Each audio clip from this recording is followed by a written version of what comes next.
வல்லமையை வந்து என்ன பண்ணணுமா? இப்ப ஒரு பொருளை தேடி போறோம், ஒரு காரியத்தை நமக்கு இது பிடிச்சிருக்குன்னா அதையே நம்ம பின்தொடர்ந்து போவோம். ஹல்லேலூயா. கர்த்தருடைய வல்லமை கூட நம்ம ஆண்டவர்கிட்ட உட்கார்ந்து கேட்கணும். இப்ப வந்து போன்ல சார்ஜர் இல்லை, சார்ஜர்ல யூஸ் பண்ண முடியுமா?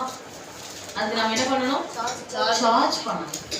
அப்போ சார்ஜ் பண்ணாதான் என்ன பண்ண முடியும்? அதுல அடுத்து நம்ம யூஸ் பண்ண முடியும்.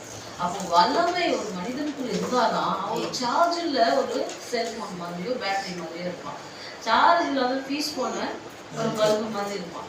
அப்போ நமக்கு நாமே இந்த வல்லமை இல்லைன்னா நம்மளால எந்த ஒரு வேலையுமே ஆக்டிவா செய்ய முடியாது. ஹல்லேலூயா.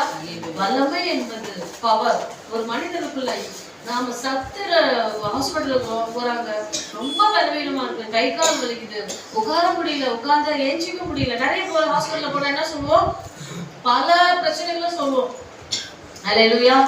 ஒரு சிலர் போனா சொல்லவே மாட்டாங்க. டாக்டர் கிட்ட போனா நிறைய நிறைய அட்மிட் பண்றாங்களன்ற பயத்திலே 1-2 தான் சொல்லுவாங்க. ஹல்லேலூயா. நான்லாம் போனா அதிகமா தான் சொல்ல மாட்டேன். எது இருந்தாலும் சொல்ல வேண்டியது சொல்லிடுவாங்க.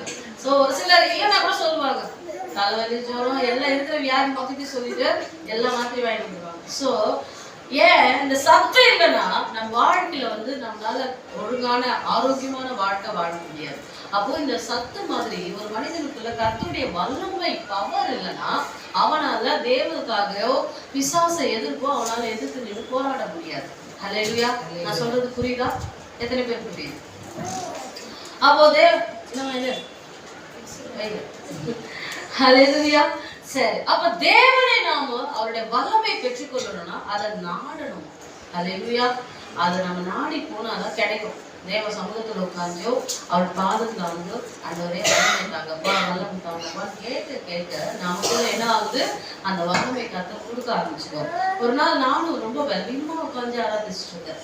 அப்ப நான் ஒரு வீடியோல பார்க்கும்போது பாலியங்கிச்சோ அவருடைய சத்தியத்தை நான் போனவருமே சொல்லி நினைக்கிறேன். அவர் வந்து பாத்தீங்கன்னா 1 hour 2 hour மேல ஜெபிக்க முடியல. 15 பேர் தாண்டலையா ஆலயத்துல. அவருக்குள்ள பயங்கரமான ஒரு கஷ்டம். என்னடா இது, ஆலயம் ஒரு வளர்ச்சியே இல்லாம இருக்கு அப்படின்னு ஆண்டவர் சமூகத்துல விழுந்து அழுது ரொம்ப நேரம் அழுதுட்டு ஆண்டவரே 7 வருஷம் 6 வருஷம் 7 வருஷம் ஆகுது, இன்னும் இந்த 15 நான் தாண்டாம இருக்கிறேனே, இதை வச்சு எப்படிப்பா உங்களுக்காக தானே வாழ்க்கை அர்ப்பணிச்சேன் அப்படின்னு பாலியங்கிச்சோ ரொம்ப போய் அழுதாராம். அழும்போது வந்து ஆண்டவர் சொன்னாராம், ரொம்ப நேரம் அழும்போது கிட்டத்தட்ட ஒரு 5 hours தேவ சமூகத்துல காத்திருந்தாராம்.